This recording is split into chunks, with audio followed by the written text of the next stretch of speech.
ho avy ny tompo ho avy ny tompo aka ny fiangonana eo amin'ny raha ony lanitra ho any amin'ny fampakarambadiny zanak'oly any an-danitra ho avy ny tompo hitsara izao tontolo izao ao anatin'ny fahoriana lehibe ary ho avy ny tompo amerina amin'ny lohan'ny indray any Israela. Dia amin'ny fifaliana no iarabako anareo rehetra izay manaraka amin'izao fandarana vaovao ho avy ny tompo eto amin'ny fahitalavitra ma-TV izao. Manonona ny fiadanan'ny tompo ho an'ny mpianakavy ny finoana ary na iza manatrika izao fotoana izao manaraka izao fotoana izao tononika ao aminareo ny fiadanan'ny tompo. Ho avy ny tompo fandarana vaovao izay iresahana ny zavatra hitranga eto amin'ity izao tontolo izao ity. Satria misy faminaniana voalaza ny soratra masina izay mbola tsy tanteraka na dia fantiny aza ny tompo teo ambony hazo fijaliana hoe vita ny famonjena ny vita fa ny zavatra hitranga mandra-pahatonga ny fahataperana izao tontolo izao dia mbola andrasana ny fahatanterahana izany ary io zavatra mbola andrasana ireo indrindra no tany saika ao aminao azavaika ao aminao atao anatin'ny fandarana hoe ho avy ny tompo ity. Ny fandarana ho avy ny tompo izany dia voasoratra voalaza ao anatin'ny soratra masina any amin'ny testamenta taloha dia miverina mahery ny 500 fa hiverina Jesosy. Aty amin'ny testamenta vaovao ny 300 mahery ny teny milaza hoe ho avy ny tompo.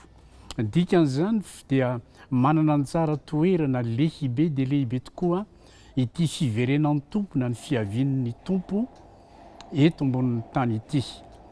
Ary dia ho avy ny tompo araka ny efa hanambara dia inona moa ny antony hatongavany.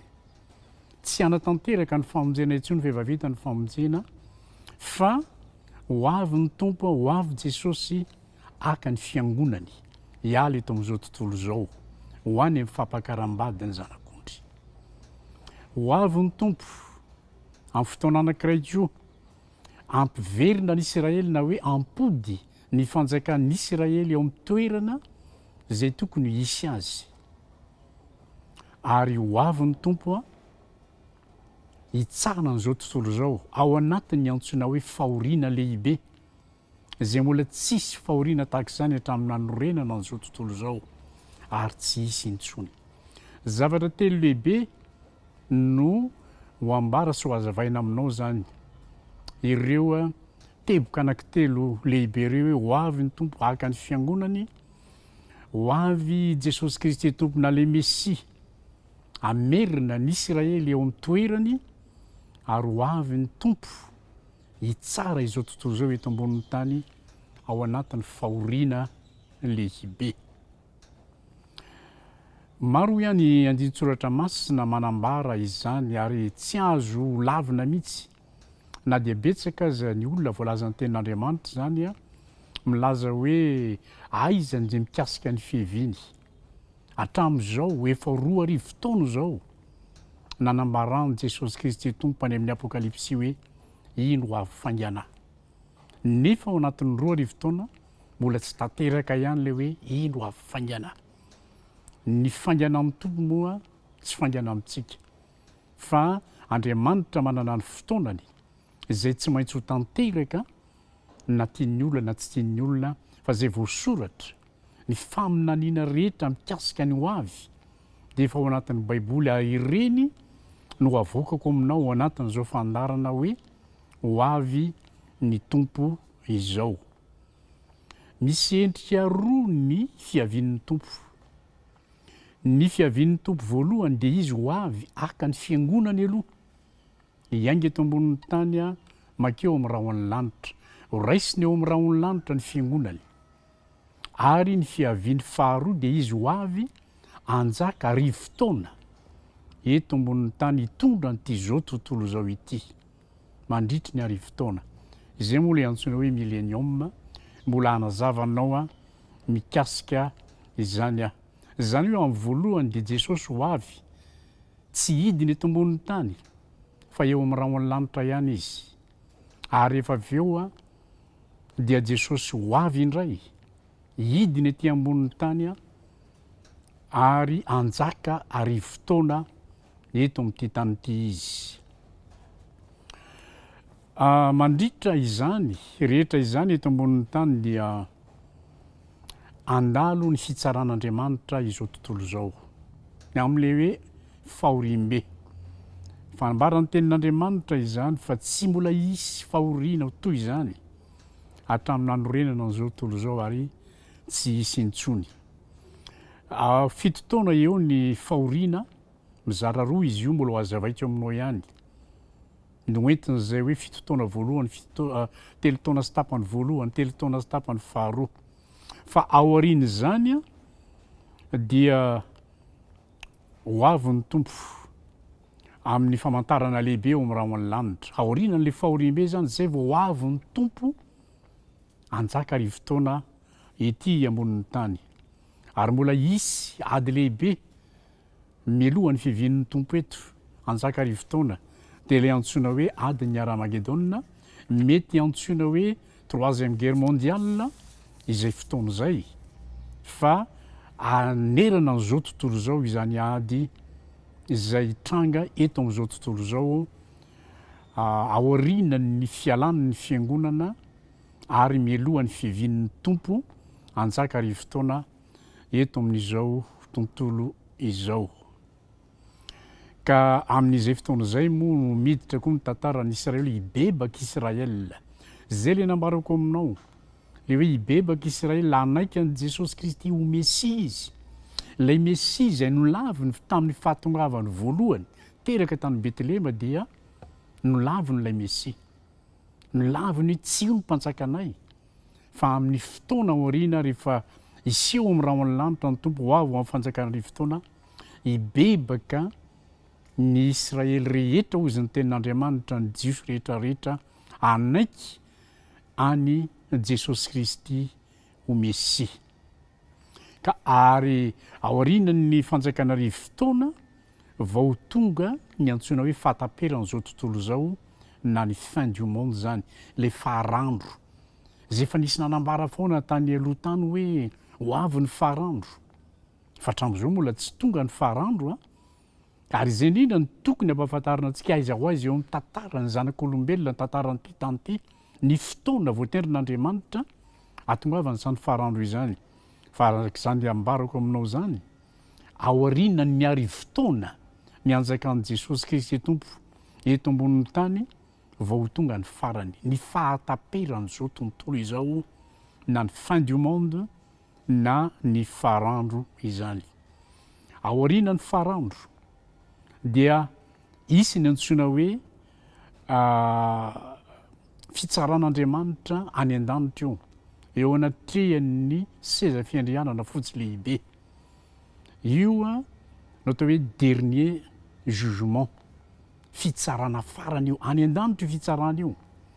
Ilay fahoriana lehibe hitrangeto mandritra ny 7 taona anaty fahoriam-be dia fitsarana. Eto ambonin'ny tany Andriamanitra no hitsara n'izao tontolo izao, ireo firenena rehetrarehetra misy eto amin'izao tontolo izao, ary anisan'izany Madagasikara ho tsarain'Andriamanitra eto ambonin'ny tany. Fa ity fitsarana farany rehefa tonga ny fahataperan'izao tontolo izao ity dia any an-danitra eo anoloan'ny sedra fiandrianana fotsy lehibe. Ny olombelona rehetra no andalo an'izany fitsarana izany, ary izara roa ilay fitsarana. Misy olona tsy andalo fitsarana fa ho eo fotsiny izy ho ambaran'ny tompo aminy fa izy dia andova ny fiainana mandrakizay. Dia ireo olona izay voasoratra ao anatin'ny boky ny fiainana ny anarany, ao amin'ny fitsarana farany io no anambaran'ny tompo fa ireo olon'ireo dia andova ny fiainana mandrakizay, hiditra any amin'ilay antsoina hoe tany vaovao sy lanitra vaovao, ilay Jerosalema vaovao izay efa namboarin'Andriamanitra hidina avy any an-danitra, ary ao anatin'izay Jerosalema tany vaovao sy lanitra vaovao izay no honenan'ireo olon'ireo mandrakizay.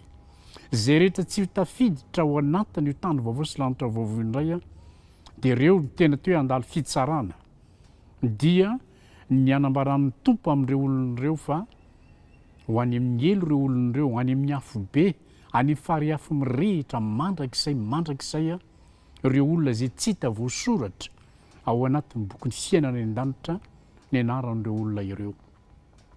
noho izany avana dia zavatra lehibe zay zavatra nambarako taminao zay a zavatra hitranga mbola hitranga hoe mbola tsy tanteraka ireo zavatra nambarako taminareo reo fa ho tanteraka ireo de teny tahaka ny fomba fiteny malagasy hoe mateza miaina ahita anatrika izany zavatra izany raha ohatra moa tsika hoe lasa aloha hoe tonga ny fahafatesina lasa ianao a mety mbola tsy tonga ny tompo de tsy hitanao zany fa raha mbola eto zany de anatrika zany zavatra izany a ny olona ary tena isy zavatra avariana sy atalanjona ny zavatra hitranga eto amin'ity zao tontolo zao ity tsy de mieritreritra loatra an'izany olona maro tsy te hisaintsaina an'izany izy kanefa ny zavatra efa voasoratra tsy maintsy ho tanteraka araka ny tenin'Andriamanitra hoe ny teniko zay loaka ny vavako de tsy mba hiverina foana ty amiko raha tsy mahatanteraka zay sitrako sy ambinina am'izay nanirahako azy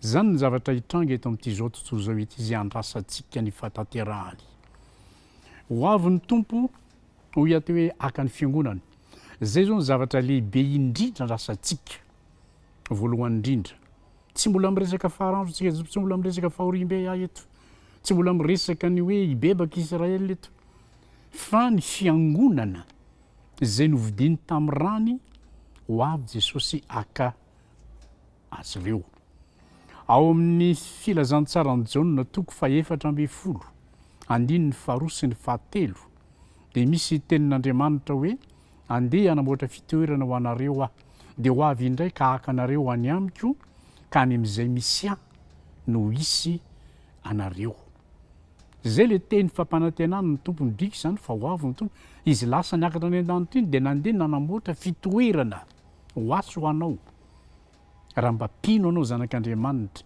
ary mino aho efa vita zay toerana zay am'izao fotoana zao a ka ho avy ny tompo akatsika hialy eto ho any am'izay toerana zay namboariny any an-danitra izay ny zavatra tiako azavaina tsara zany eto aloha de hoe iza moa le hoe fiangonana ty a fiangonana ity tsy le église locale misy atsika ianao a mety fiangonana misy anao FJKM mety luterane mety église catholique mety fiangonana anglikana mety fiangonana fonasy fanasitranana mety fiangonana pentecôtiste mety fiangonana adventiste reny de église locale reny feno reny eto am'izao tontolo zao mitsangany ety seroa fa tsy iny fiangonana misy atsika iny akory tsy le trano na trano briky io na trano zozoro na trano vato tsy iny akory le ahatongavany to hoe aka n'iny fiangonana iny fa le fiangonana zay ho alainy a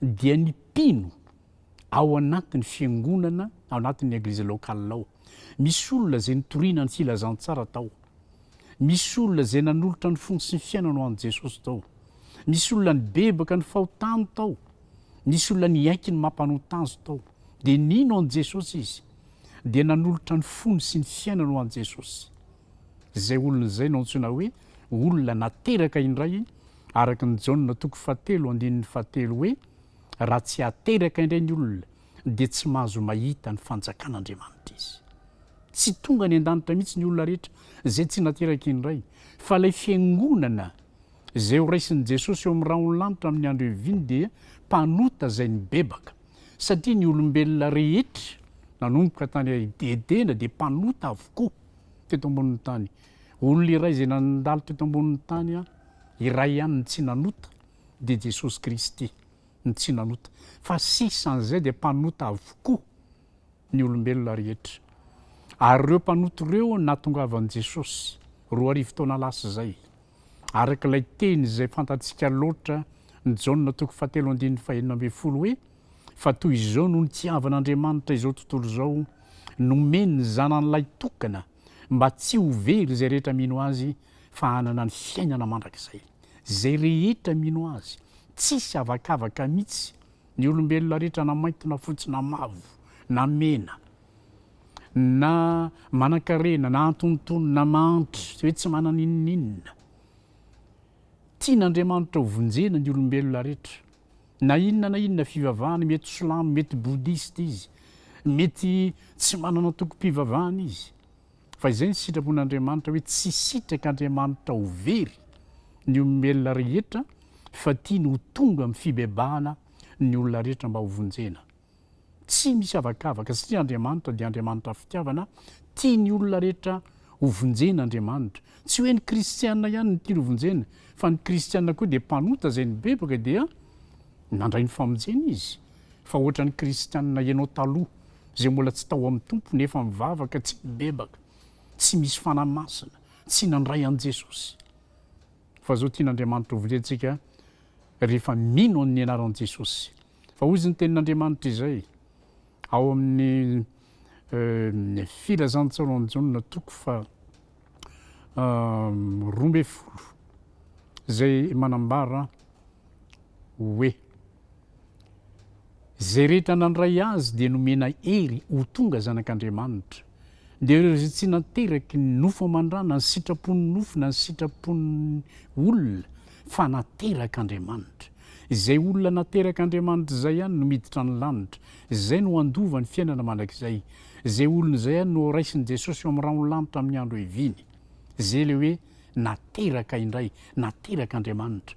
Tsy le olona nateraky dada sy mama, tsy le olona nateraky dada sy neny akory, olona ranofo iny tsy iny no hiditra ny lanitra, fa nateraka Andriamanitra. Iny olona nateraky dada sy neny ihany nge rehefa mino an' Jesosy, rehefa nitoriana amin'ny filazantsara, dia iny no miova fo, iny no mandray ny mpamonjy, mandray an' Jesosy Kristy ho tompo sy mpamonjy ny fiainany manokana. Dia iny olona iny rehefa nomeny ny tompoka se mazanak'Andriamanitra azy, dia ny fanahy masina iny no andova ny fiainana mandrakizay. Satria raha misy tsy manana ny fanahany Kristy ozy ny ten'Andriamanitra dia tsy azy izy. Dikan'izany zany tsy ny olona rehetrarehetra no hiditra ny lanitra. Betsaka ny olona mety misoratena ho kristiana hoe izay mivavaka ny tsy amin'ny fiangonana tsy ny fiangonana roa, tsy ny fiangonana koa no mahavonjy, fa Jesosy ny mpamonjy. Ny teniny no omeny antsika, inotsika, ampidiritsika ao anatin'ny fotsika ilay tenin'Andriamanitra, iny no miteraka antsika ho indray. Ny tenin'Andriamanitra velona sy mahery. Noho izany ry havana dia mila mijery tsara zany ianao, satria mety mieritreritra ny olona hoe za kristiana efa 50 taona na efa 20 taona na kristiana, na hoe za efa mpandray fanasan'ny tompo, za ko efa diakona, za efa mpanao fiderana.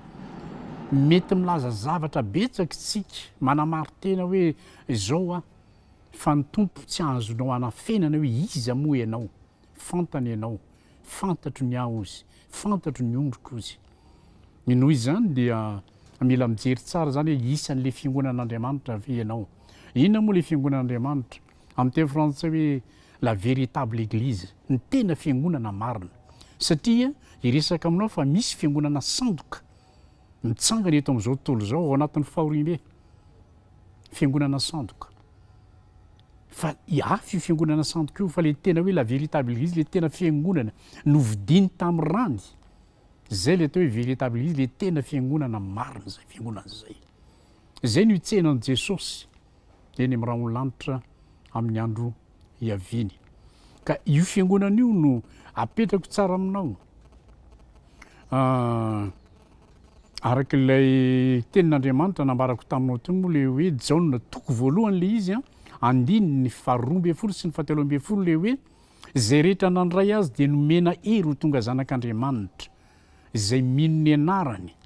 Dia ireo izay tsy nateraky ny rà na ny sitrapon'ny nofo na ny sitrapon'ny olona, fa nateraka Andriamanitra. Zavatra lehibe mihitsy ry havana kely hoe nateraka indray, fahateraham-baovao. Rehefa tsy nandalo ny fahateraham-baovao ny olona tsy maintsy ho very izy.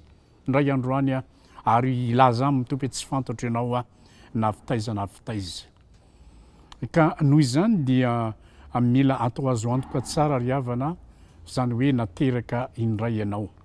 Hoy izy ny tenin'Andriamanitra anankiray ao amin'ny Petera voalohany toko voalohany andininy 7:20 hoe fa efa teraka indray ianareo, tsy tamin'ny vo mety ho lo, fa tamin'izay tsy mety lo, dia ny tenin'Andriamanitra zay velona sady maharitra. Zay le tenin'Andriamanitra zay, zay nitoriana taminao ka niraisinao no natonga anao ateraka indray andova ny fiainana mandrakizay.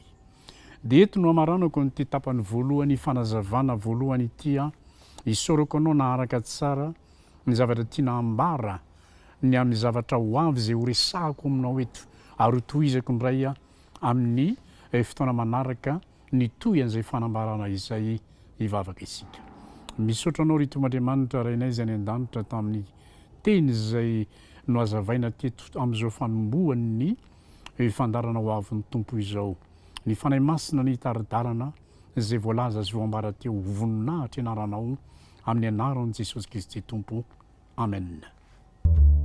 Ho avin'ny tompo.